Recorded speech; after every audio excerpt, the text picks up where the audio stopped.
He can play whatever he likes. Yeah. I think he really wants to play Aurelia. He's been hovering it quite a few times. I remember there was a time where he was like practicing it so much. Of course, it was meta for a little bit, but he does like to go back. Yeah, though for closer, he's very pushed up, but Chovy's low, so I mean it's an Aurora. He should be able to get out. Should be able to.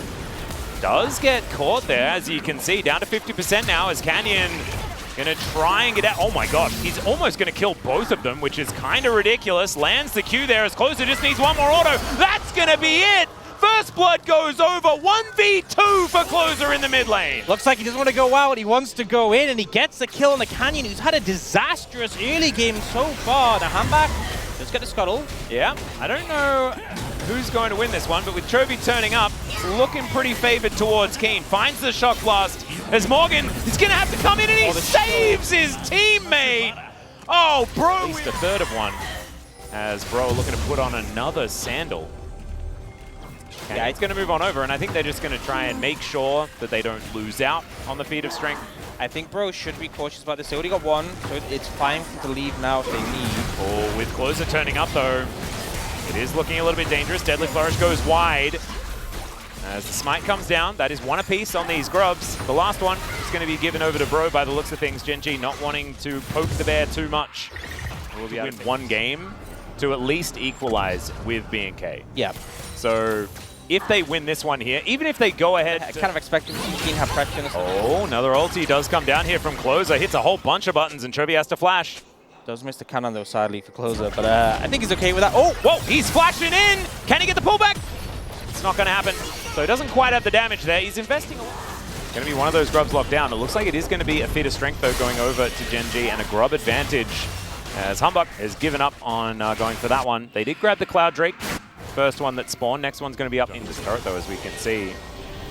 Duro is over here, and Canyon's in the vicinity, but that is a lot of damage as the Zenith Blade doesn't quite work out here for Duro. The ulti comes through once again as Chovy is likely to die because Humbug is there waiting for him back at his soul.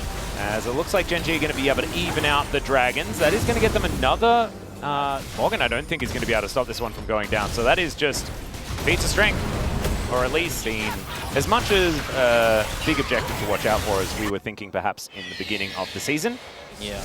But yeah, Bro definitely still in it if they aren't able to get it, because right now Gen G has the lead for those. There is the leave it into it as well. Often with the Muramana, you see a lot of lethality style builds. Gen G, they get themselves the feat as well.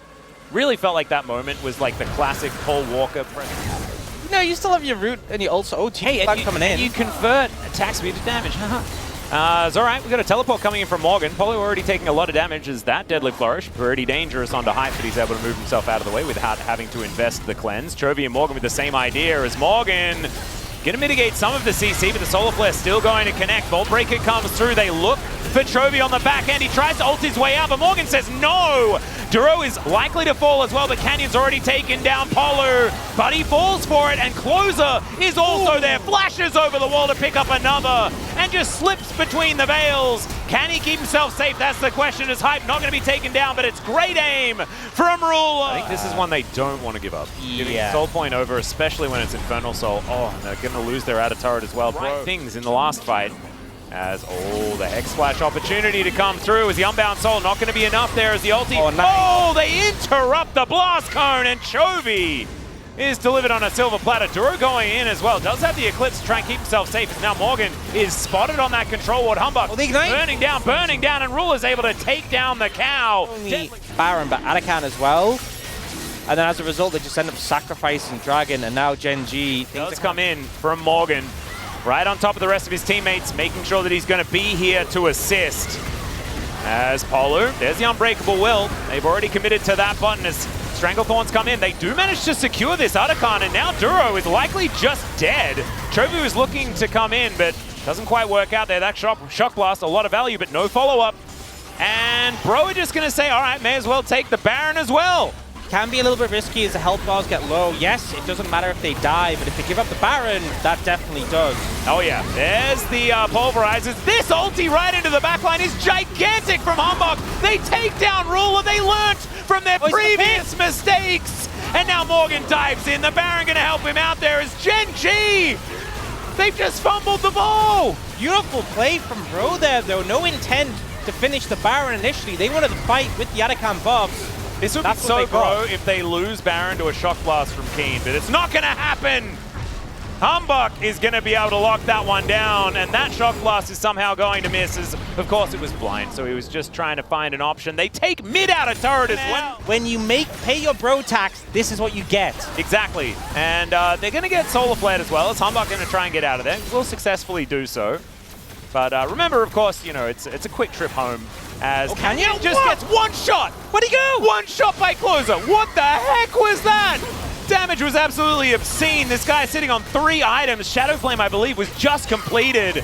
And yeah, Gen G learnt about it. Inhib turret gonna go down. Inhibitor sure to follow. And remember, they still have the Voracious buff.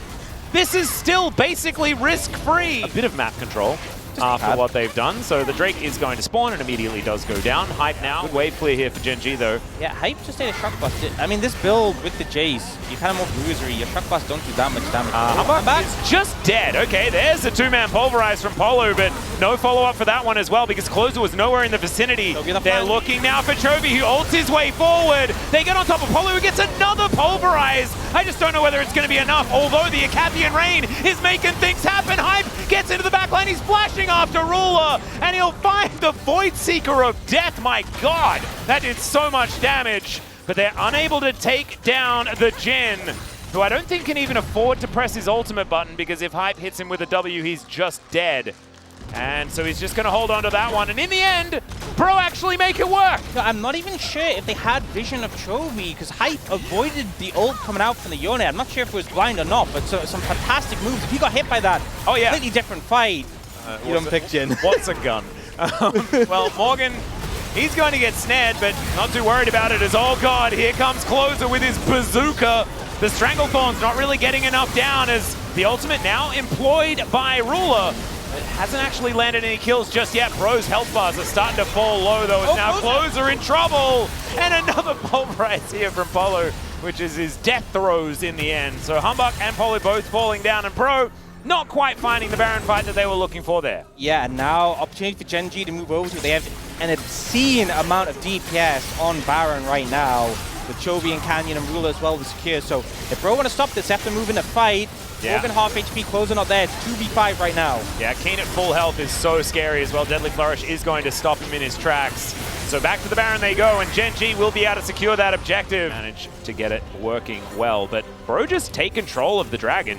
Yep. And they will be able to take that one down. They traded for an innertizing the Baron side of the fight, as we can see. I think this... Oh, Deadly Flourish comes in. The ulti gonna get that cleanse out from Hype. Cleanse and flash, that's big to secure. I mean, Chovy almost just died as he dives in! I don't know about that one, Hype. Oh dear, he's gonna go into his Zonyas. The rest of Bro trying to turn up. Chovy almost dead, but he's not. That's the main thing. Oh no, we were talking about that challenger energy and it wasn't what we wanted to see. Morgan deciding not to flash, he get himself out of that one. And oh dear, that could have... Byron, they were so close. They've had such good control this game, and Bro, completely different. I feel like Hype took it personally. Yeah, being both Hype. But yeah. This inner turret, not long for the world. I hate to blame. I don't want to put it on anyone, but there's going to be someone in the chat who hasn't paid their bro tax and is just realizing now. Yeah. This might be on you. Yeah, and you might be busy blaming Hype, but that's not how that one goes. As they engage, they do find the Jhin in that backline, but can they get more? That is the question. Duro taking a lot of damage, trying to taxi his way out, but the only way he's getting out is in a body bag. Double kill for Closer. I feel like we're wrong. We're strapped into a roller coaster, and it is going fast. It's going fast, but the track is long. Let's just say that. It is a long journey. And I never pretend to be. As Grasping Root's going to land once again, but Headbutt Pulverize is going to be in response. Stranglethorn's not getting a whole lot of value, and my God, if Hype ever lands these, and they're just dead, as Canyon does have to go golden. Into the backline goes Closer, and he keeps himself alive between the veils, and he's going to be able to get out. Sorry, Closer's already TP'd in the... Yeah, Morgan. He's got 6 items. He can just walk at this Jhin. Look at him. He's like, I'm going to block it for you guys. My health bar does not go down. But Rulers does, as we can see. Killer Instinct into the backline once again. But this time for Hype, it's going to work. The ulti from Chovy doesn't work at all. And he times it well that time. Hype's going to go golden. And the Bros in the one game out of the 3 that they've played so far that we thought that they would not get a look in. This is the Casper Cup champions doing it again against Gen G. Immediately. Whoa. Lee Sin coming in for handback quickly, so a lot of confidence in that pick. Definitely feels like Gen G have quite a sort of defensive counter dive sort of comp. Like if you come into them, they have a lot of tools to play around with. They have a lot of DPS. And he is Jax, but he's also Jax. Like it's gonna be tough. They're waiting for him to press his buttons, but they may not even need to. His Counter-Strike does finally come up. The turret's getting frustrating as another dive here towards the top side. Polo tanks as much as he possibly can. And yes, there's the death of Morgan towards the bottom side as the Sonic Wave. Oh God! He's teleported in as well. They're expecting him near these grubs, but Humbug's going to come down towards his bottom side. Good disdain to get Keen out of there, but the safeguard forward, Tempest and Cripple. And the Q is going to miss, but I have a feeling Keen is still dead. There it is, Leap Strike and the Empower, and that is... Yeah, there's no one here to back up Handback, which is the concern, because Chovy can move in. And this is important that Chovy is here, because Handback, Lee Sin can easily steal away a neutral objective with the X. That's 2 objectives immediately, though, here for Gen G. That's pretty massive, a good start. Yeah, but any that Gen G can pick up means like Void Mites and all that sort of stuff, which can be a little bit of trouble. Bro gonna move in. All right, Arrow is gonna find Ruler in the back line. Completely insane here as Morgan now diving forward. Finds the Counter-Strike. The kick is gorgeous onto Ruler as well, and he'll even find the Q. Chovy manages to take down the Pigeon on the back end of the fight, but they don't care about that. Bro are looking to grab 3 grubs for themselves. Those 2 ultimates they still had, they got massive value from, able to How did Hype hit that? That was sick. Threaded the needle, honestly. The amount of people who are in front, and Ruler just getting caught, doesn't quite have that cleanse, which he burned earlier. The perfect timing. Yeah, that is just going to be feats of strength if they're able to do this. Polo getting the information, but there's not a whole lot they can do about it as Humbug moves over and he's owned. So Humbug could get here pretty quickly. Does find a Q over. Let's see whether he goes in for the steal. This is almost an opportunity, but decides that they do not really mind about it. And as their trading heroic entrance going to be an opportunity as Polo taking a lot of poke damage. The Rip Carol being thrown down in the middle of this one as well, just to create chaos. Great kick out. But now, can they actually win the fight? That's the question.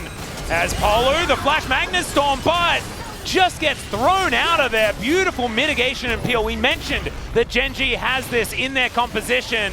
They'll now be able to move Shelly towards the mid lane and grab that outer turret. And they're going to be able to grab a second charge as well. Some extra value and possibly, yeah, even this inner turret at the same time. So yeah, grats on your Chemtech, Drake. That's 2 turrets. How do they do that? Like, as in more than 0. Well, Chovy's going to be able to grab the second turret for Gen G, sorry, 3rd turret for Gen G, as they were able to eradicate them from the mid lane. They've broken the shield on Ruler. That is definitely valuable. Hail of Arrows coming down, though. Arakan getting lower and lower. Can Humbug make something happen? That's the question, as Chovy looking to get in position so that he can press that ult button and not get interrupted.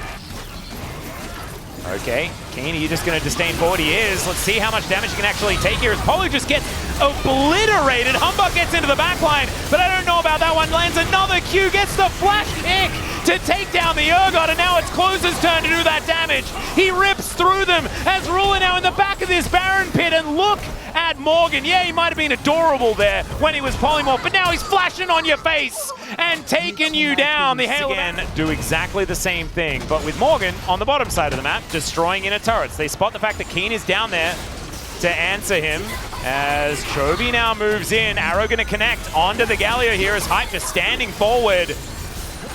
And the Q is going to connect from Humbug as he moves on in. I don't know about this one, Gen G. It's a little bit scary, but they have Keen moving up a little bit earlier. Teleport's available for both of them.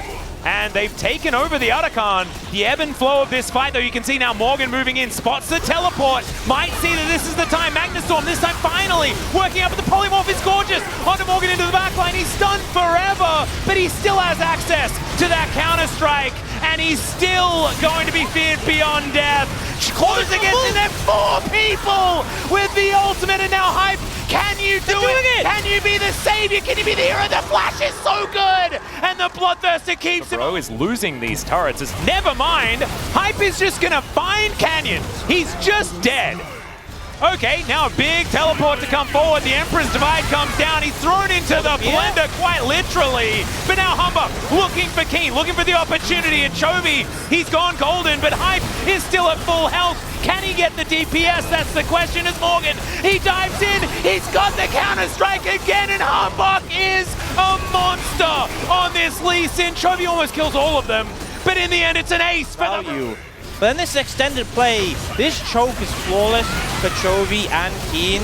The fear is big, the taunts that come in are big, but the DPS from Hype is consistent. Those lack of sums doesn't cause an issue. And look at Humbug now. So he's over here, gets knocked up, flashes over the wall, finds another Q. He's just playing so well. He's just so good, honestly. And the thing is as well, because it's this tank Galio, if this was like full AP Galio that we used to have back in the day, I think Chovy would have just dominated that fight. But he almost survived a long time. He nearly did, but just the damage wasn't quite there. There's too much DPS. There's so much DPS here. 3 items on Closer, one of them being a death cap, as now Polo's trying to move them out of the way. The first arrow to miss, but Arakan goes down, so who cares if the bros are gonna die? As Closer just throws Chovy over the wall. He tries the heroic entrance and is gonna successfully do so, but he's still not in a great position because look at Hype. He's able to free hit another kick to death here from Humbug.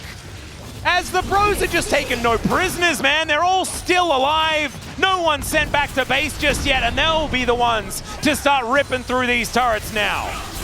And they're just playing so well. Gen G want to contest Arakan, want to get over, but they just get locked into a fight where you're against the buff, you don't have hopes. But like Morgan is a demon of the backline, Hype untouchable, and Hambak. This Lee Sin has been so crisp. Yeah, this is like the best part about this, right? Is it's not that Gen G are playing really badly and throwing and all this stuff. Bro are just playing insanely well. Gen G, honestly, I mean, it's Bro with some of the best lead we've seen so far in the LCK Cup. And now looking at ending the game. Yeah, Keen is probably just dead. Wild Growth is kind of fantastic as Canyon gets into that backline, but he is going to be destroyed. No one can touch Hype right now as he is actually going to be sent back home. But there it is. Bro pick up an unprecedented 2-0. Oh, man, I mean, these damage graphs are actually very, very similar. And you saw, like, this was turning into the classic Gen G goal graph. Around that 20-minute mark, I think we were looking forward to Game 3.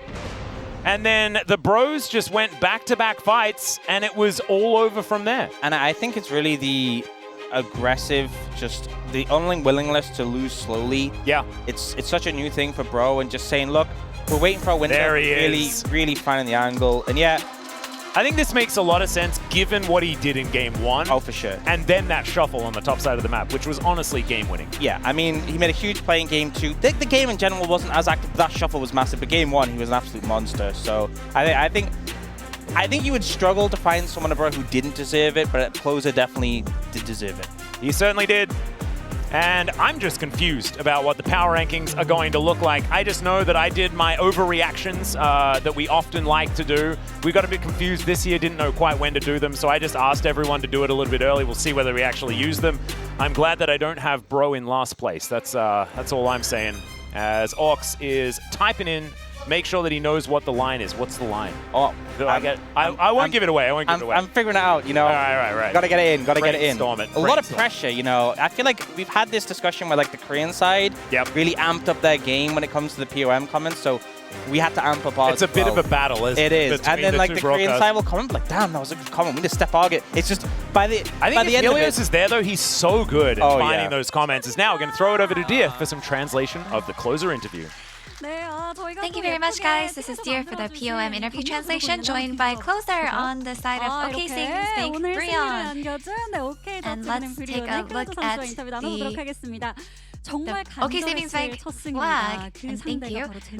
You got the first win you desperately fought for against Gen G. How do you feel? You know, given how powerful our opponent was, we really just came here telling ourselves, let's just do well, but I'm just so happy that we were able to win. And yeah, you put up such an amazing performance today. Gen G is a relatively hefty team, so how are you able to pull a flawless 2-0? I think we had a really good practice session the night before. And I think we just came in with a good momentum, so I think everyone was able to play really well today. And we noticed how different OK Savings Bank Brion's team fighting is now, and based on head coach Edgar's comment, you guys just love to fight way too much, and you guys need to make some adjustments. So what was that adjustment process like? Yeah, improvement is something that we always work on, and I think our head coach actually told us that, you know, even if you die, just go in hard and fight hard and just take them down with you, and I think that's what really helped. K스파컵 우승하셨잖아요. 디펜딩 챔피언으로서 어떤 마음가짐이나 기세에도 좀 변화가 As the defending champion of K스파 Cup, were there any changes in the mindset of the team? 좀 너무 아쉬웠는데 그래도 이렇게 다시 yeah, we came in with a really good momentum and high spirits, but we started out with 2 losses, but I don't think we actually caved to that, and I think that's what really helped us today. And after defeating Gen.G, you have added 1 win to Group Baron. So any message to Group Baron? 죄송했는데 지금부터라도 다 같이 You know, we felt really bad and sorry for Group Baron, but I hope that this can become a turning point for all of us.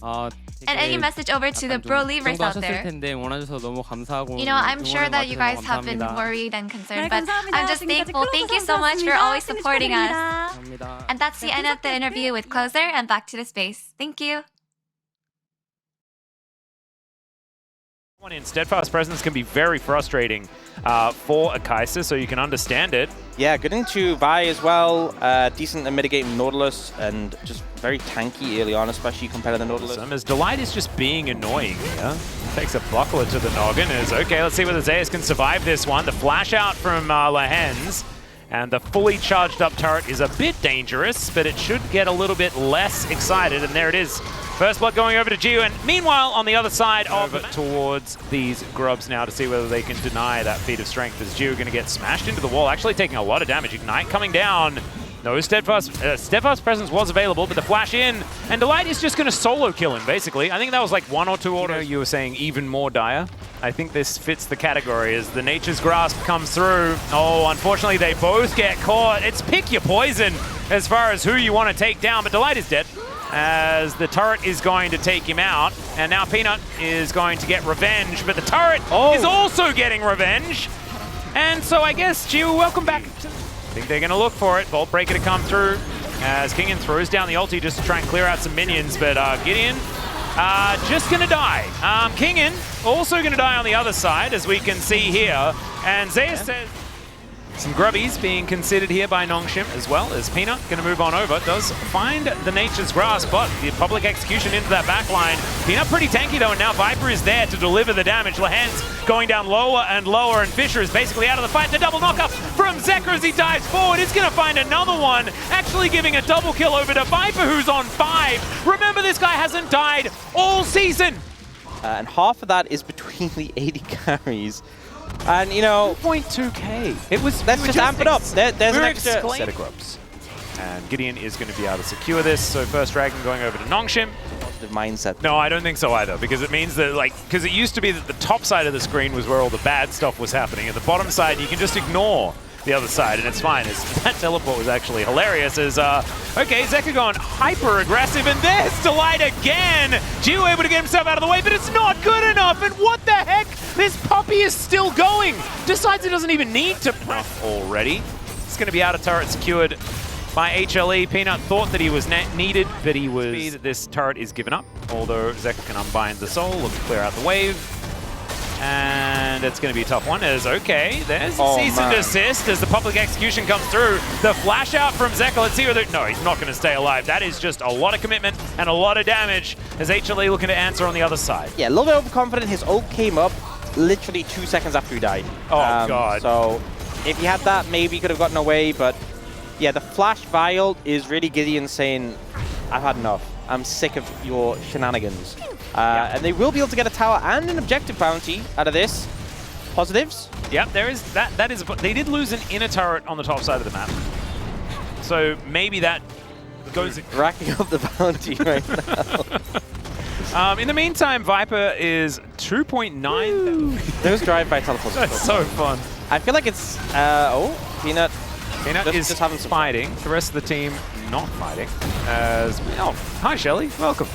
Didn't see you there, but she is going to be able to help take down that inner turret. And another one is going down on the bottom side of the map as Peanut could be. No, is he going to be in trouble? That's the question. As Viper's going to come on over. There's the flash out. Cease and desist will kill him, but Gideon's going to go down as well. And now the fight is really broken out. And Nongshim want nothing more of this. But the flash forward comes in and Zeus says, no. We are fighting. The all-out comes in, trades for the killer instinct. As Jiu's going to be able to try and do something here. Flashes. Oh, the Void Seeker was almost enough, but another heroic charge is going to be the end of him as public execution, and somehow Zeus is still alive! Oh, get that.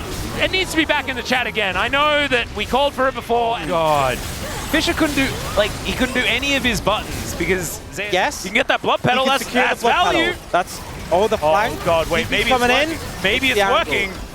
It's a TP over the wall from King in Lahens. He's turned up. I mean, Gideon's already dead. They dive in on top of Viper. A whole bunch of buttons are pressed, but he has the... Oh, they stole it!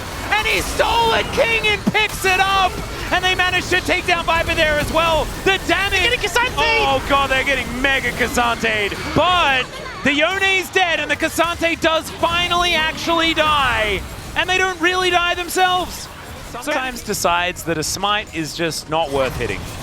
He'd rather kill the champions, and that is precisely what they're going to look to do now as Bramble Smash pushes Lahens under the turret. He is going to go back home. They're going to get some money for that one, as they send a couple back, in fact. He's just charge into the tower against Maokai Poppy and die. And I want to make that clear. Okay, Kingen throws down the ulti. There's a public execution as they get underneath the turret. That's another cease and desist, and Viper is on the floor once again. Zeus is also dead, as Delight, the next one on the chopping block.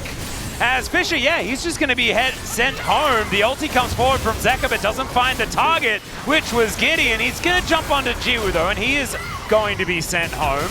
As Lahens comes back, he really dies if he does go down. The anchor is going to be avoided. And Nongshim have brought this game back to within 2,000 gold. I mean, they've gotten so much value out of this, you know. Execution, and then everything else in the kitchen sink, as Peanut's going to get engaged on one more time.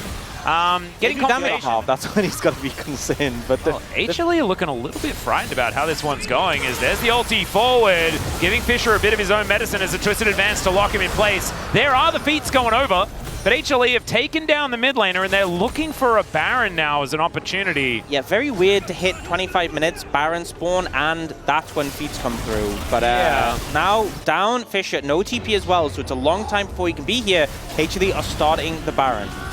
Well, Viper's going to get hit by that one. Keeper's Verdict gets rid of Lahens, which is a large amount of their engage. I think staying on the Baron sounds like a good idea here for HLE, but they do back away. HLE need to get in here. It's down to 50% health. Voidseeker this time is going to miss. And now the teleport's coming in. The Baron's extremely low as Delight goes in. It is going to be the Baron secured by Nongshim, but the ulti into the backline from Zeka might be the end of Gideon. No, Blast Cone is going to make sure that that one does not happen. And they'll keep a few of these Barons alive, and maybe if you're Nongshim, you just... take has been inhibitor tower. I think if that goes down, this feel less okay. I'm going to say that it's probably worth it for HLE at this point in time, as taking this inhibitor going to provide them with a whole lot of strength in this lead. A lot. Viper does have the GA, and is starting to pick up some armor pen. I mean, there wasn't that much armor on the other side. Still want it. Thrown into the washing machine over and over again. And probably just wants to not let that Wombo come to the smites. So if Gideon can get in there and make them nervous, it could be a tough one. He just flashes in! They dive on top of the Xayah, who does go down to the GA pretty immediately. And now Fisher's in amongst it. Kingen trying to get out of there. The problem is, Viper comes back alive. And then they threw their kitchen sink, and Viper said, I don't mind. That's actually okay. We'll take the objective. Yeah, the GA buy really paying off there. Yeah, I would say that this is where you should probably have a look at the inventories. I don't know whether they would have made the same play, as that buffer was kind of cute, but Lahens is still going to die. Viper going to be able to take down his dangerous one as, there's the Keeper's Verdict from the Shadows, and Kingen's now out of the fight. That is going to be a free Baron, because they also had the Nature's Grasp. Undesirable as possible for the buy, but there still does not really a better target, unless Zeka massively misplays all his moves. This turret is very dead. Yeah, they're going for the long flank here. Can they do that before the Nexus explodes? That's the big question, as even HLE are a bit confused about where Gideon is as he walks over the wards now. All right, charging up that Vault Breaker. Will be able to get in, but Delight just says, no, my friend, that is not going to happen. The ulti through from Zeka there as well. Blastcone's kind of frustrating as now everyone's piling in. Viper goes golden, but he's in amongst so many bad guys, gets a big shield, and he has already ulted, but he kills 2 of them on his way out. It's Lehens that poetically gets the kill, but it is still the end of the game as HLE will march down this bottom lane and look to take down the turrets. You know, the miracle Arakan steal kept them in the game, but Nongshim just can't do enough. The peel available to HLE, they shut down the flank attempt from Gideon, and even though Viper does go down in the end, enough damage is done, and HLE will claim their first Nexus of the series. Yep.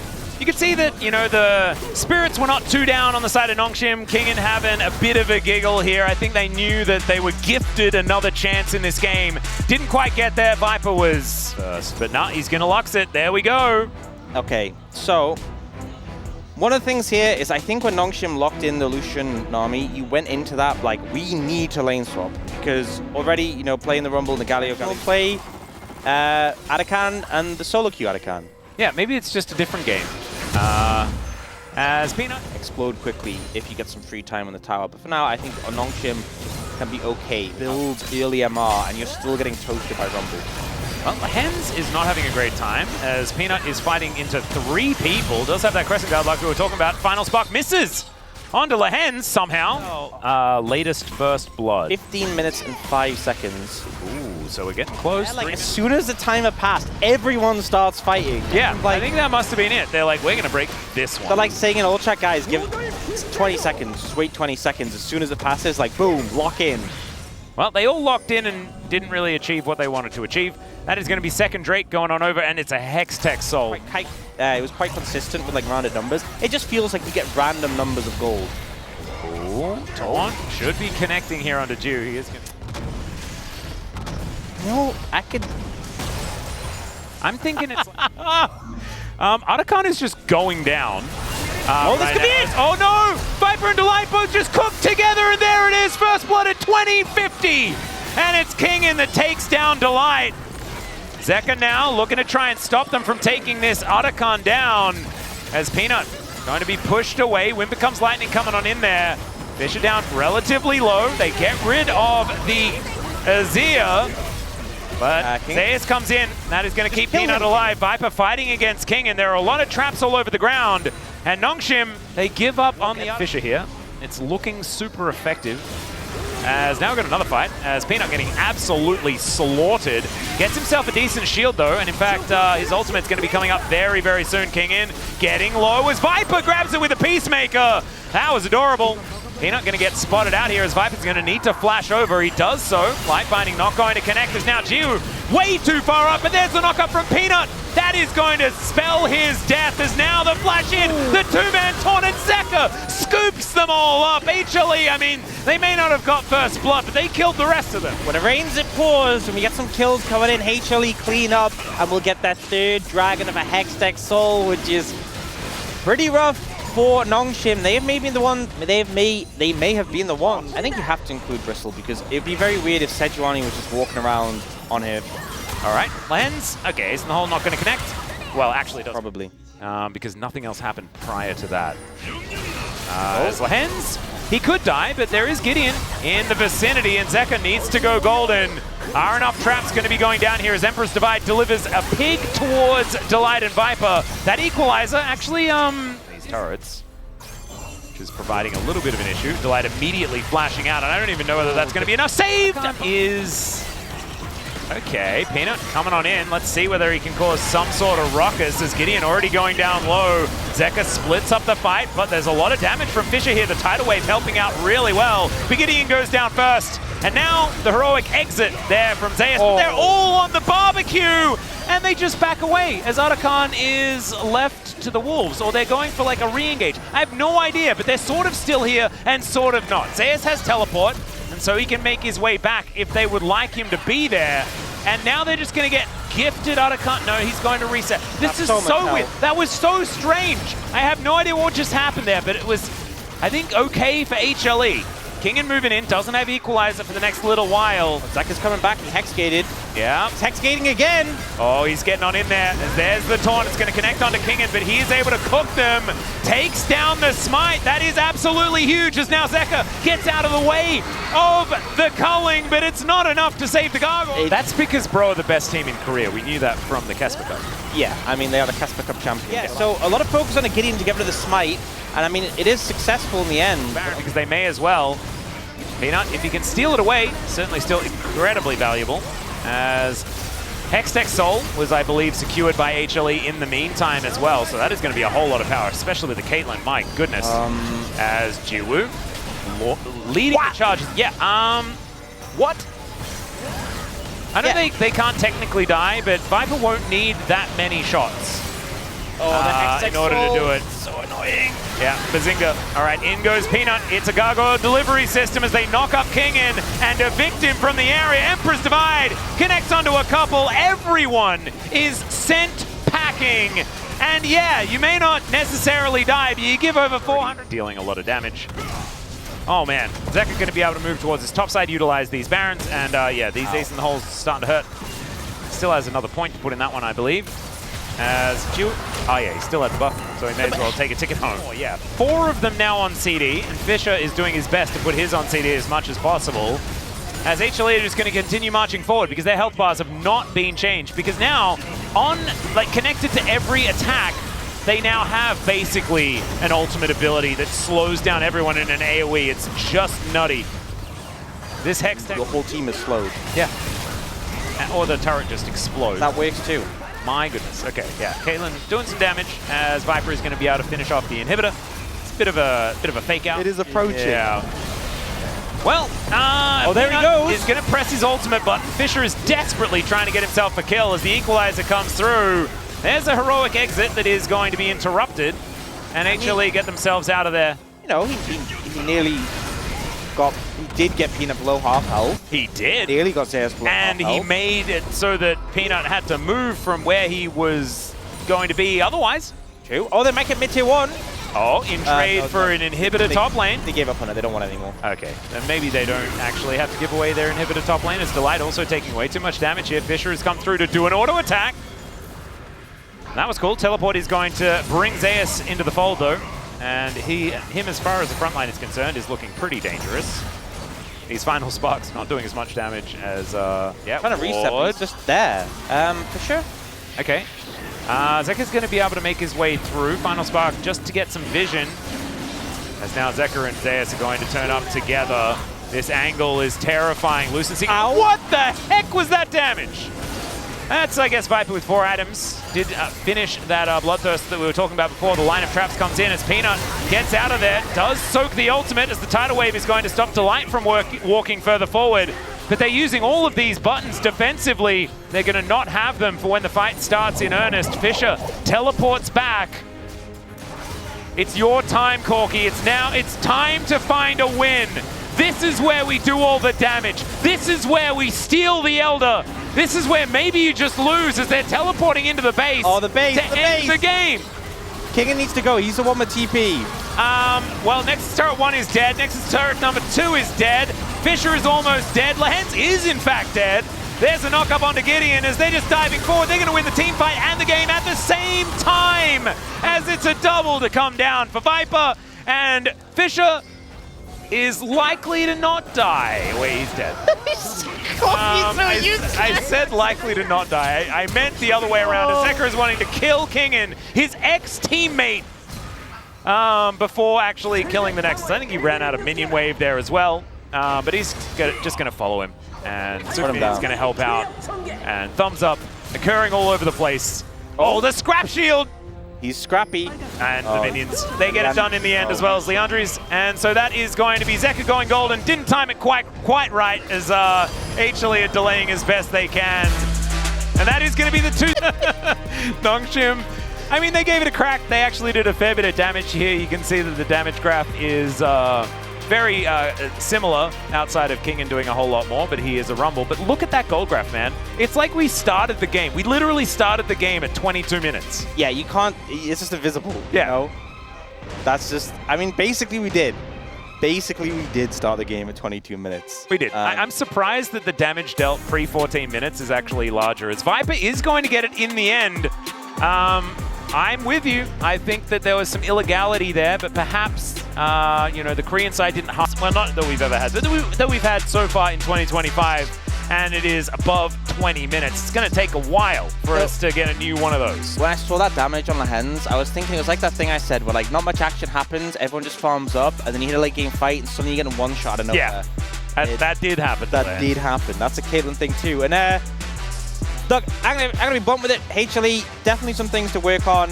Considering the strength of this roster and the fact that they are the reigning summer champions, I think there is still a higher expectation. But at the end of the day, they got the 2-0. Another point for Group Baron, closing that gap a little bit. Yeah, 5-9 now as well. In fact, Elder losing both of their matches today. Yep. So, you know, maybe comebackable. Yeah. Comebackable is indeed exactly the term that I was going to use, although I'm not normally that scientific with my wordplay. Zeka, yeah, not looking too enthused, right? It's not one of those games where you're, like, ultra celebrating afterwards. I think Viper had a really good day. His Caitlyn was very, very strong, as well as his Xayah game that, you know, he had some hiccups. Yeah. But he played the early game exceptionally well. Yeah, I mean, I think the thing is, like, I'll be real. When it's Viper, my standards are very high. So when, when he like dies without ulting once on Xayah, I'm like, I don't know. But generally, who got the POM for you then? I gave it to Zeka. All right. I think the Yone game was really good.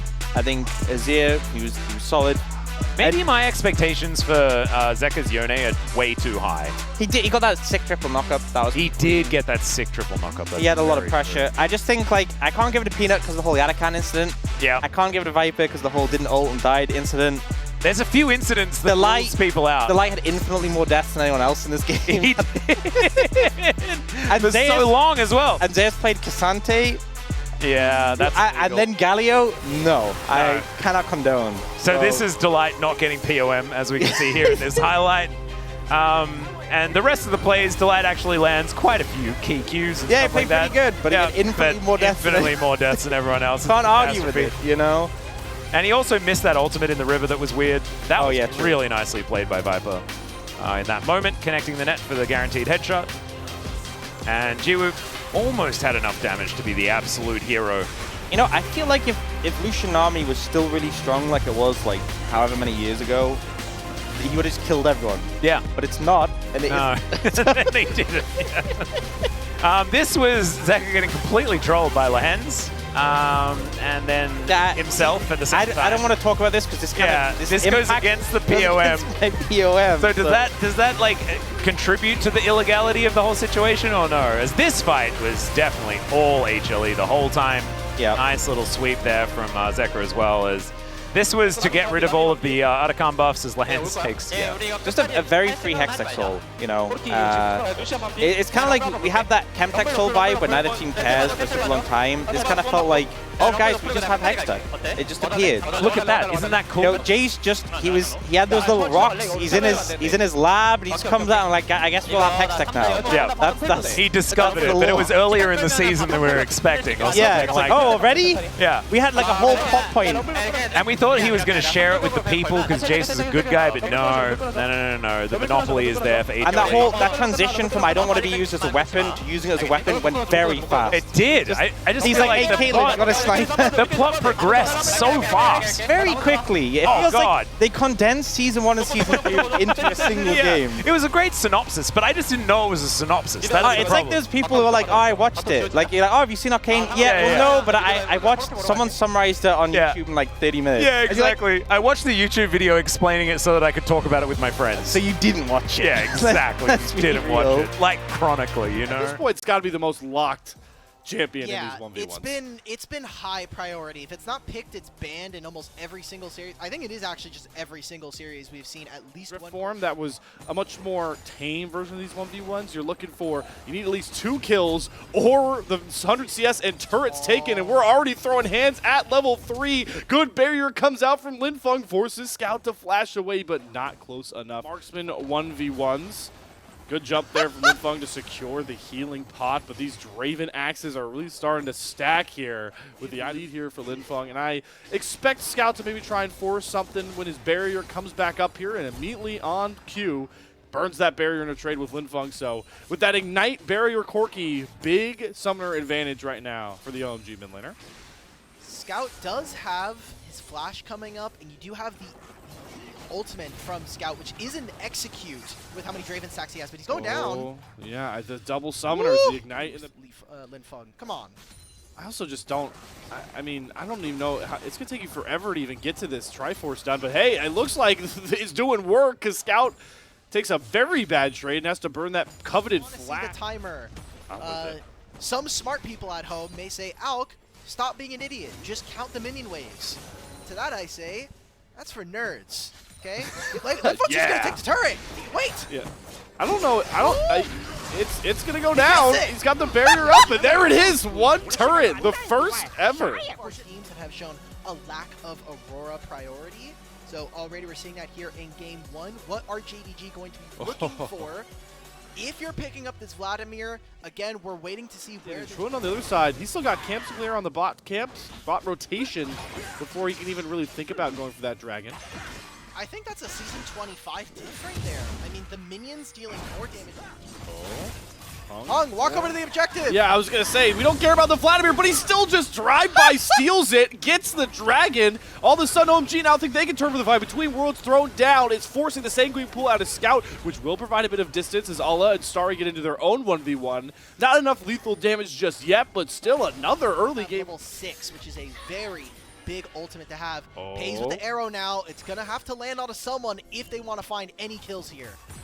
Oh, just going to go behind his OMG, positioned a bit further ahead of this turret, trying to take command of it. They already got 3 plates out of it, looking for more here. Ultimate's available for Schwinn if he wants to go in with Scout behind. Has the Sanguine Pool, has the ultimate to drop, and here comes the might of JDG. Hung throws down this Crescent Guard, but he is able to pick up the first blood. Schwinn falls first. Starry traded out by Alla. Now Scout and Alla can look for the turn.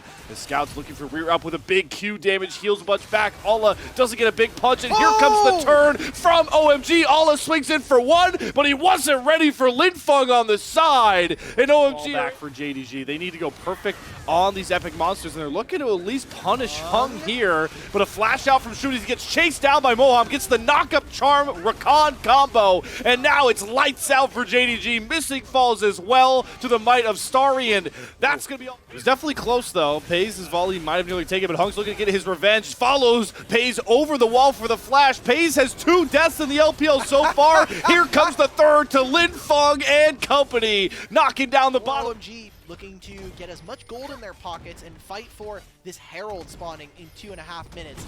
Once they have this, and with the gold that they'll be gaining from how much turret damage. He's not even at a blinking health bar.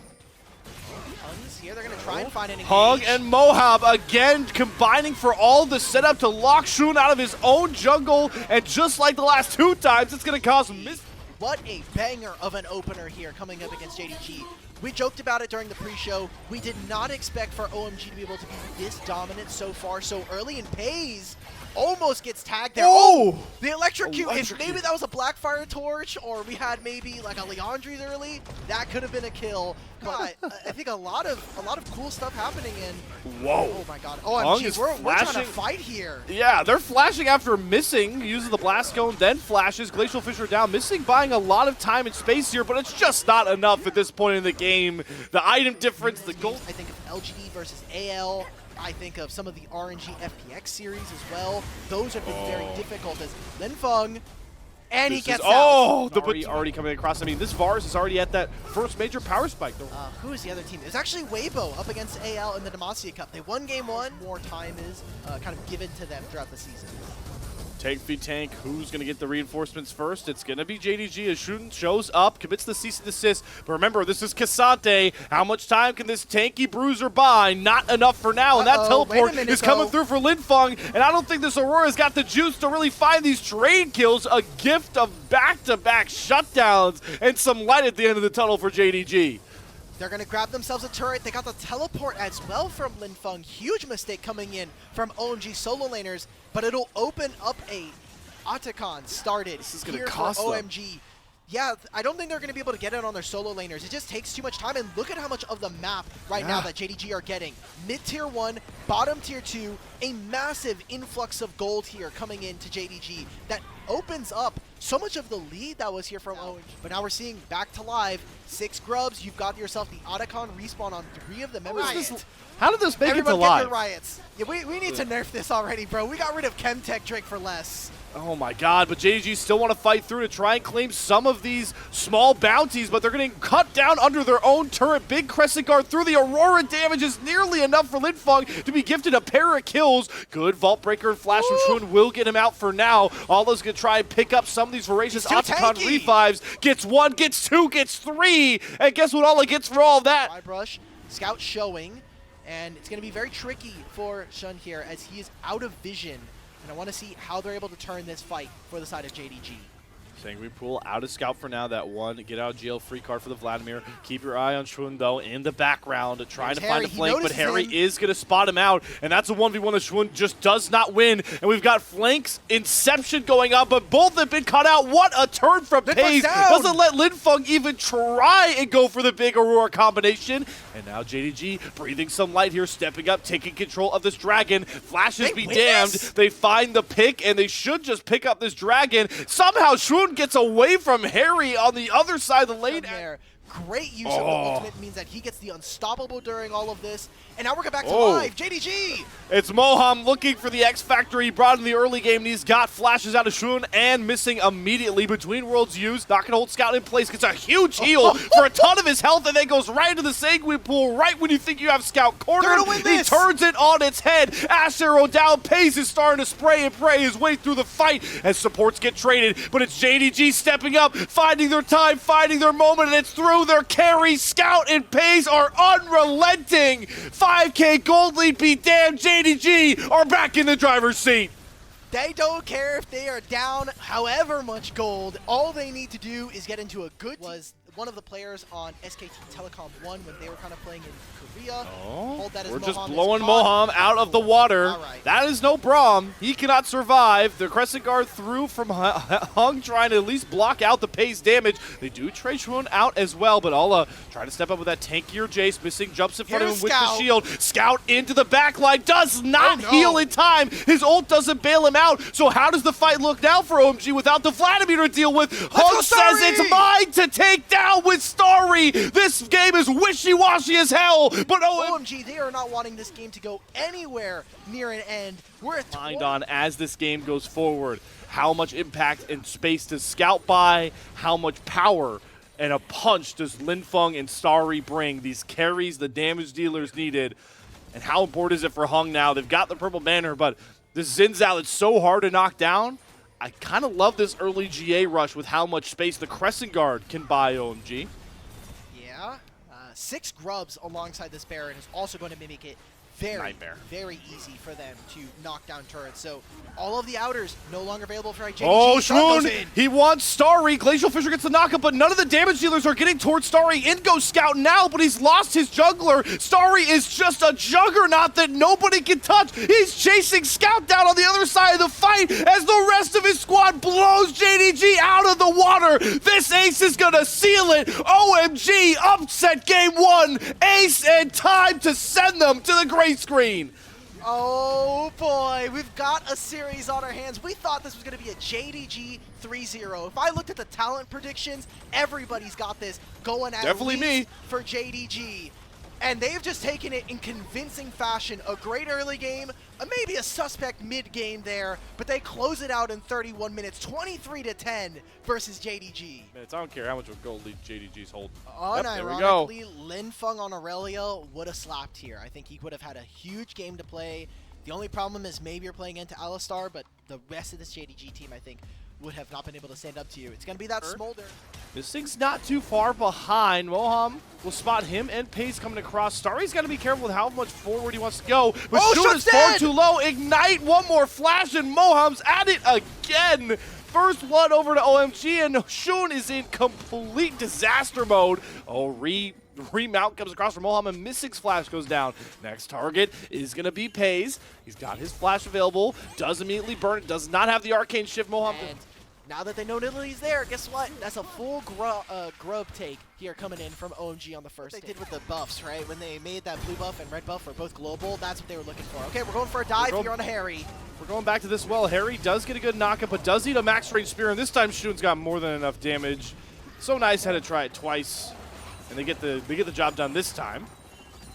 Right, but top lane, this dive has to go. It doesn't look like they're going for a dive. It looks mostly like they want to try to crash this turret and get as many turret plates, get this really low so that they can set up for the Herald or for the grubs that are spawning in a minute and a half. That's what Zyra ult and a Misfortune ult. These will both be available for the objective fight. They're going to just chase down Paze. He's dead. He has flash. He commits it just a little. Got a walk up coming from Ulla in the background. First grub's going to go down for Hung, so they at least deny JDG from getting the next Monster Slayer goal. But none of the other grubs are near death for Shun to try and grab themselves. Scout is teleporting into mid lane, and as long as JDG steal one of these, that will stop them from being able to take the feat of strength. Harry's taking a ton of damage. Wilhelm's going to go in. Bullet time comes across, gets canceled because Ulla flies into the background, soaring like a croc from the river, looking for his treat, and he's going to knock down OMG. Game 2. Now all of a sudden they've grabbed themselves a pretty mighty goal difference, up about 2,000 now. Shun rebounded pretty. Starry, I don't know what happened in mid lane, but Paze is able to get priority versus this. They're going to make a dive under this turret. Paze is here, missing. Hung's entire combo went down just to try and hold missing in place, but he flies under the turret himself, gets the kill, traded back out. Ramping turret damage starting to do a lot good. Sidestep from Mohab, gets around the spear, jumps all the way in for Paze, forces both summers out of there. Harry goes a bit too far forward, sacrificed himself, and the bullet time has to be canceled. Does Starry have enough damage to try and trade these kills out? Absolutely not. One phosphorus bomb, one more rocket, a mystic shot. It's a spear downtown from Shun. Fight win JDG. Starry cannot get the love taps reset. He's trying to get it on a different target so he can apply that damage, but there's no one in range for him to hit. And Linfeng, he's going to walk up to Allah here. There's no turret. He still has flash. He's going to flash over the wall. He's out. Okay. All right. Nice. Good job. But so they get the Herald. Big takeaway. Like we were just saying, whether it's the Herald or the Dragon spawning in 10, that'll be the feats of strength going over to OMG. But any team that has... General from that early game, but... They look dead in the water. No turrets, no epic monsters slain, and now... Minutes here, a mid-tier 1 going down. It's not looking good for OMG. I mean, it was so pleasant to see this team come in 2 games now with strong reads the first 10 minutes of the game. But you look at the individual advantage here. Oh, missing! He doesn't get the bounce back. Yeah, he doesn't. Oh, but that unbreakable will. Shun, man. Holy crap, man. He's just one-shotting Hung right now. TP. Now they're tipping behind him. Good luck, Linfeng. Just hit this turret and pray to Jesus. Let's see if he guesses right. Now he's going to walk up lane. Dominance back up for Ulla.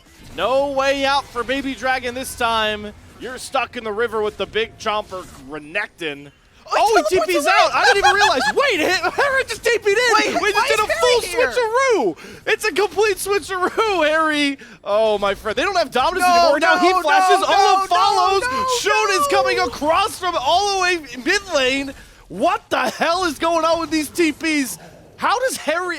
Like Baron, it shreds your armor and magic resist. So right now, Shun is very, very squishy. And more stacks for Linfeng. He's at 215.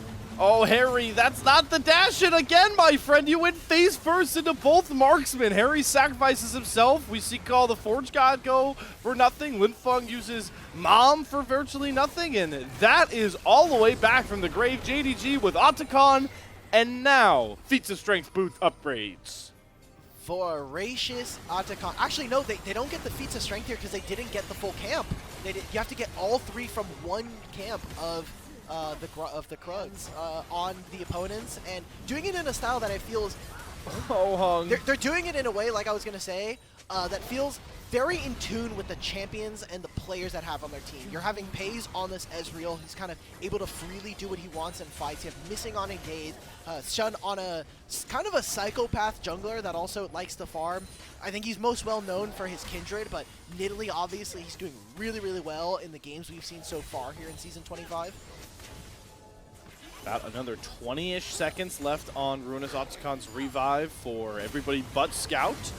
JG trying to min-max it into getting an inhibitor turret down as Missing flies into the base with Unbreakable Will. Gonna target Linfeng, who does not have the flash. Here comes the turn, the bullet time down. The dominance from Alla is gonna get him at least Moham. On a game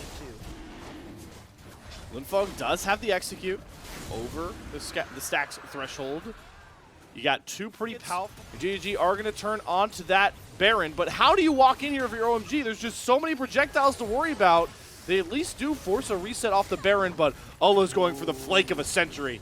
Yeah, Allah has the flank, and Starry did lose his strut passive during all of this, so JDG are going to turn now. Ooh, Allah's taking a lot of time to get here. Missing's trying to find time with the Unbreakable Will. Mom comes down. Allah's in the background. Shun finds a snipe onto Starry, and now the marksman can sing their praises and step up. Scouts flashing forward. Allah is untouched. Can win this, though. Cannot find any trades. Will finally drop, but Pays is untouched off to the side. Linfeng is just going to fall a bit too flat with his baby dragon. Ace over to JDG. They're not even going to need Baron. What a response after the disastrous game 1. We said that they were sleeping giants. Their Demacia Cup was disappointing, but so far here in the start of LPL, they're slowly making their way through this group. They're making it not look super clean, but a win is a win at the end of the day, and it looks like we're going to be taking it to a game 4 at the very least between JDG and OMG. Just the formalities of the Nexus turrets and the final Crystal Gem broken open. It still was a bit rocky there, Alk, but... Pick here. You're picking Galio, so Scout magic Galio? damage is pretty low. So, yeah, Scout Galio into the mid. Orianna. Yeah, okay. It's not perfect, I'll be honest, Slayer. I mean, there's a big change here. The level 2 here, Missing was able to soak experience. Pays was not, so that's a flash. What a flash! Brings Moham under the turret, and we talked about the resets. Didn't think they'd come this early for Pays. But aside from that, it's not been, I think, as game 4. There's the first Paranoia ball delivery, followed, even though Missing flashes over. Cyclone Hero's entrance. Here comes the response to JG. They only get the knockup and the chompers on a Moham. Galio during all of that. So a lot of resources to simply give over a single kill to OMG. As long, again, as JDG can get one of these, it's good for them, but they're pincing. Shun's going in. Oh, wow. Both junglers pass by each other like ships in the night, but it's going to serve Pays up on a silver platter. Missing goes down as well. Now JDG are on the retreat, but here come the twisted advanced Nature's Grasp, and it's a flash forward for Harry, trying to see how many more kills he can get his carries. Scout going to channel the hero's entrance, somehow get it off, dashing back over towards Alla, as Shun is able to get back under the turret. So JDG, boy, do they make it cost a lot, but they deny 3 grubs over to OMG. Alla TP'd for that play and still has the public execution. Why are we not going for the backline? I want to take a look at that replay again, just because we focus so much of it. Starry walks forward into Scout, doesn't have the blade caller. One more! Doesn't matter. Yeah, we're kind of moving. It's too late. Okay, here we go. We're finding Pays. Do not have the Orianna for the extra damage. Shun's gonna fly in with the Cyclone. Pays doesn't have either summoner by this point, and Hug's gonna get the kill. Starry flashing forward.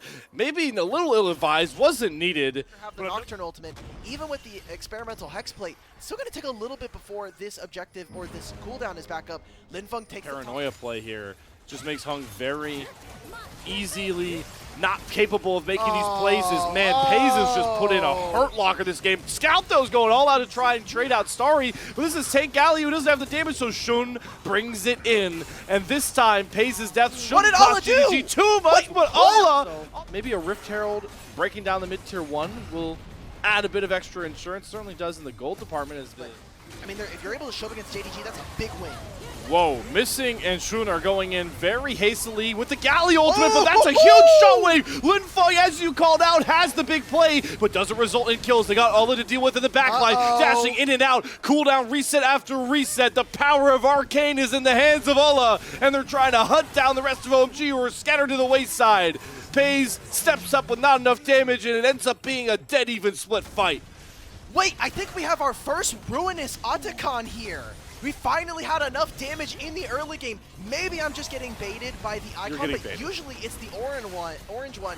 Pays, they're trying to find whatever last kills they can. A little early there, Pays. Second game in a row, by the way, where Otacon could decide the feats of strength. Shun, that's way too early to fly in with the Cyclone. And there's Ruinous Otacon. Now OMG, why not keep fighting? You just got revives on top of revives. There they all go back to their base. Scout's going to try and clean up the last bit of them, so at least JDG are going to make sure the revive doesn't grant a ton of power over to OMG, but that's a huge amount of gold that you nerf from the correct play, but they get a lot of great tools out from their opponents, specifically now Starry no longer having that ultimate. Jinx does not survive long enough to actually kill us, so something to think about as we get further into this game. Mid priority, they have the mid tier 1, so it's a lot easier for OMG to walk in, clear the wave. Scout has to say they had great control of kind of bodying them out of the mid wave. They entered through the top side. Jinfeng. Hung's ultimate has also come back, and this Baron is gone. Solar Flare gonna keep everyone away. Baron secured by OMG. And Scout can't find any big taunts. They're missing is desperately looking for an angle in. Shun had to use the clone to get over the wall. And yeah, the Baron that was so pivotal for this game quietly goes to OMG with not much of a murmur. Linfeng should be able to teleport back if he really wants to be here. Harry won't be able to do the same. That was coming out all over the top side of the map from OMG. They want to make sure that they're protecting Hung. Level 16 is on the horizon here for them. So 3 points into either Hung and Linfeng's ultimates. I think that this is going to be a massive combo. And now we're on the precipice here. Slayer, there's a very real possibility that OMG are going to be taking JDG to match point. And blowing up what seemed to be a near surefire decided Group B. You saw, we talked about the caster predictions for this series. Loyal viewers of the LPL unofficial English broadcast know the content creator predictions for this Group B. And it's been anything but that now thanks to OMG. Harry gets a bit hounded on the side, but he's going to turn with the Orianna Nocturne combination. Right now, it's got more than enough damage to deal with Shun. Down he goes, missing false next. Could this just be the killing blow? Now all of the engaged tools for JDG are down. And it was all eyes. Can we find Pays? Can we find the AD carry of JDG? But they say, look, we made an engage onto Shun and missing before. It didn't quite work out, but we're 5,000 gold. Let's see if we can maybe flip our fortunes here as OMG Scout flashes forward. Ola going into the background onto Starry, but he gets the feather pullback. The roots come across. That's one reset. Pays gets one reset, though, thanks to the Nexus turrets. We were waiting for this Jinx to finally erupt, and this might have been the moment in the midnight witching hour for Pays and JDG to maybe save. So tanky and has so much crowd control that he actually stops your backline from doing anything. So Maokai ult is here, setting up for Missing just sends himself into his own demise with one dredge line. That's going to grant this turret for free to OMG, and now they can threaten a potential killer triple inhibitor take. But Shun, he's looking for the big Cyclone. He goes to the background, the public execution as well. They get towards the carries, but a great stasis from Linfeng. Shockwaves to the face of Scout. Pays gets his reset. Here comes All Out. JDG's turn. Can they get it this time? Sure damn can. Gets the taunts, gets the damage. They survive at their base once more. Another setup from up, but we're so far away from a soul. Half HP, already almost down. What can JDG do? Shun may be looking to get them on the exit here. They're teleporting behind. It's Scout. Lights go out. Scout's all alone, 1 versus 4. But the same can be said as well for Harry. Gonna dash on top of Pays. Pays flashes over the wall. It's such a split fight. Scout on the other side has the big hero's entrance. Shun's gonna fall. Starry's able to limp away, but he's scattered to the wayside, deserted on his own. And Pays is allowed to free farm champions like they're minions at level 1. Zap steps up. Good dodge from Harry. The slows come across. And now JDG are running out of gas. And the immovable object versus the unstoppable force. They got Pays. They found the diamond in the rough. OMG, they have the Baron on 4. Without Jinx, can JDG even hold this base? We might be going towards OMG match point when no one expected it. There's no minion wave here, so all they can grab are inhibitors. And that's about it. They've got one singular cannon minion and another wave that's about 15 seconds away from JDG's base. Remember, 4 grubs, Baron buff. Minute and 15 before that buff is gone. They should be looking to siege, and Right now what we're seeing is, while they can't clear the wave, they got a hell of a lot of tanks. Ola's going in, trying to use the hero's entrance, but Starry stays safe. That GA is going to mean absolutely nothing for JDG. June trying to use the clone to get back, but Starry turns and uses the blade caller. It's been imagined, and now it's reality. OMG bounce back from game 2 and force JDG to series point. Oh my God. OMG have done it. They've put themselves at match point versus JDG. I already like what JDG are showing. We're getting Elise. So who's the mid laner? Oh, this is set mid. This is set mid, and we're playing it with Elise. So we're getting a massive very early on. They want to try to get early vision. Maybe a play here in mid. Linfeng already used a teleport. We're gonna have to use the flash soon. Shun trying to help out his mid laner perfectly. Gets the stun through. Maybe solo, maybe with some jungle attention. Elise can be very playing field. But Scout is just in his element. Void Seeker be damned. Shun's gonna secure creator. Okay, so Scout still has ultimate. Looks like the play towards his grubs is going to be here, but they're getting pinched. Whoa! Flash. Mohan's going all in for missing the Lulu, and he just dies for virtually nothing. That's both his summoners down, and Linfeng teleports into his own demise, trying to sidestep around some of these summoners, but there goes Scout! He finds the angle and creates the massive blow! JDG when they needed it most. 5. It's going to be all of those kills going over. A massive engage from Scout opens up the feats of strength for JDG. With Allah, and what are OMG to do? It is on their front line to make magic happen. They're just in their element right now. JDG got Linfeng on the back ropes. The W's down for set, makes him easy pickings. The showstopper doesn't get him over the wall, so he's going to continue to lose out on golden experience now. Just play onto Allah. He's close to having his ult up. He's just going to use it to clear the mini wave. Yep, does get rid of the wave. Does start having enough damage? Yes, so they do complete the dive response. Kennen. It's OMG that have the first move towards this dragon, so they'll at least make a Dragon Soul less of a reality for either team in this one. Okay, I mean, Linfeng is just having, he's been one of the most consistent members of the behind roster in this series. Let's see if they can find Allah. Linfeng, he does not have Showstopper here. Allah uses his quick dash, try to create some distance. Harry using a good double hop. Should have more than enough damage to punish Allah for this over push to try and find Linfeng, so here for Pays on a competitive stage for this champion. And I mean, look, this is like the red carpet being rolled out for him. Yes, Allah goes down in that play. Now Moham with the flank. There's Void Mites to block. The turret's already gone. OMG, this game has been so flaccid for them. There's not, they can't really play. Immediately gone in a few days' time. And if OMG get this win here, game score becomes incredibly important for the other 3 teams. JDG already threatening an inhibitor. On the flank here, flying through. Oh, it got canceled. Linfeng is not teleporting in. Now Moham, he's caught too far up. He has to flash himself back. Lilting Lullaby is only going to find Lulu. Missing's just going to stand up tall, polymorph hug, and set up for the slicing maelstrom. Gnarl comes through for Harry, but it's just too late. There's nothing OMG can do. They've fallen too far behind.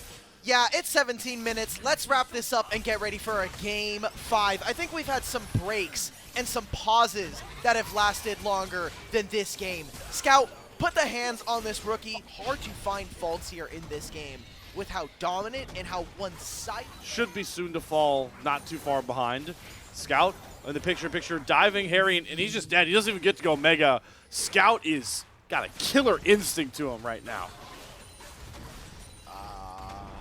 Got 6. You're thinking about 40 champions being gone and 50 of them being banned as Hung walks in, dies immediately. And JDG are saying, all right, back to the regularly scheduled programming. We're going to just continue taking your tier 2 and look to open up your base. It is 19 minutes, and we have a 10,000 gold lead. Can I interest anybody in a dancing Shelly? Because, boy, are we trending right towards it. All right. Yep. Shun's going to hop in. Yeah, going right for the Nexus turrets. What's he afraid of in this game? I mean, there it goes. Shelly going to crash. Won't get to dance. Engage from Linfeng.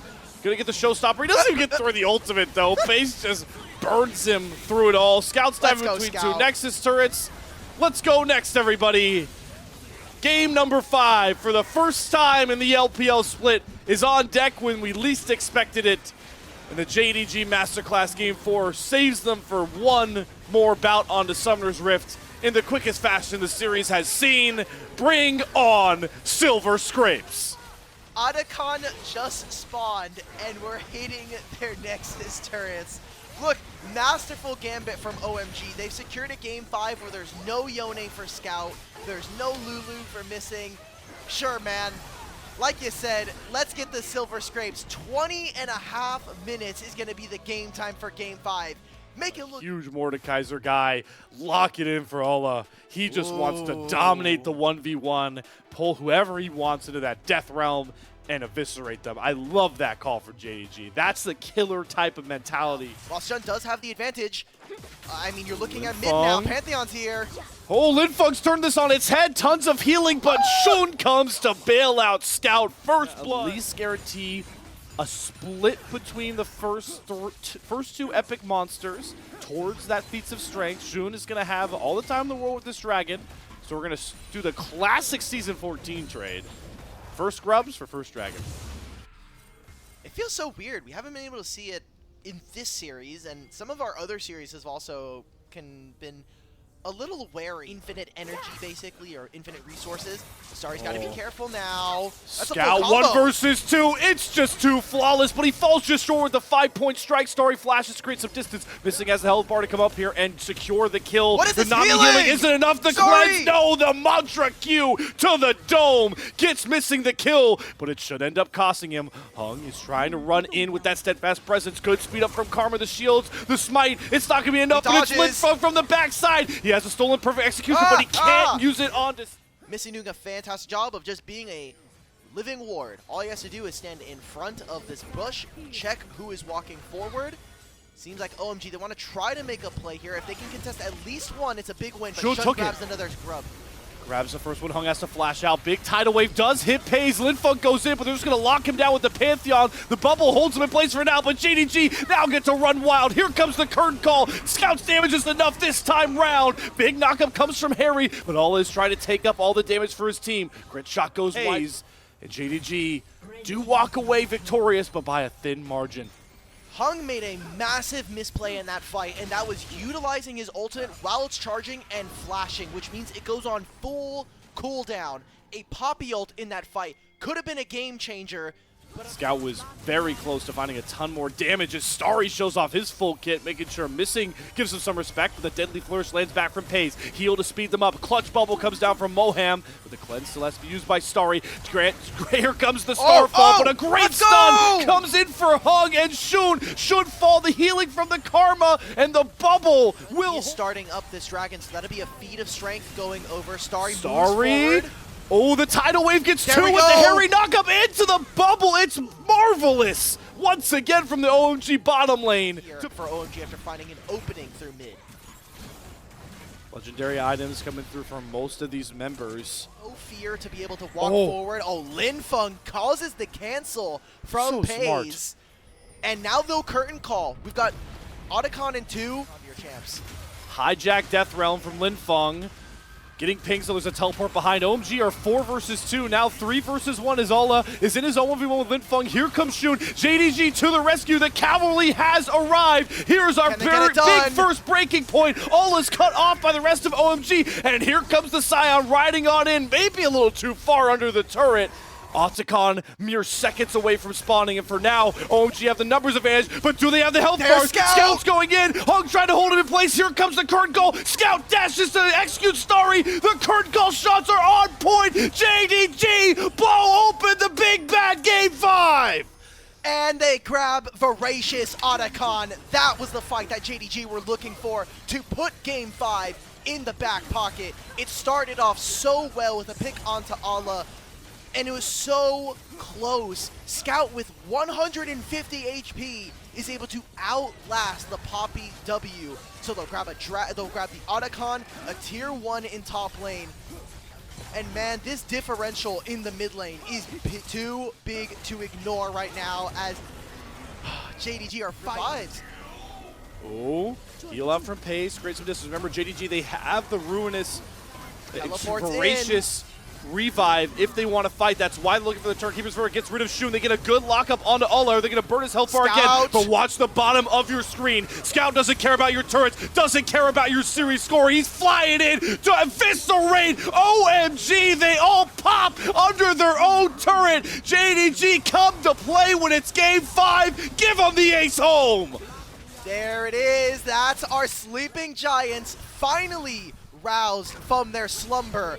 13-4, 22 minutes.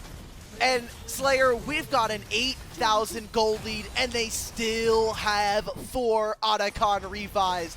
I think that's just going to be the end of the game. They may not end on this push, but I think the writing is on the wall. JDG are looking to go up. This was from draft what we were looking. We get back to live, and Starry is dashing forward. But Pays survives the shields, the heals, and Starry is caught lacking, trying to make the play. The desperation is now out.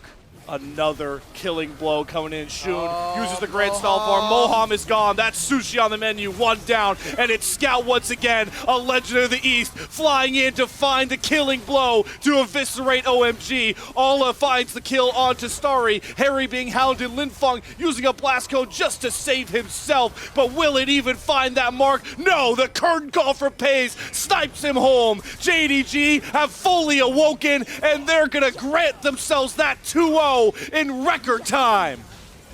26 minutes. It's been good. It's been great. And it hasn't been both here for OMG. It is not enough to bring them to their first win here in Group B.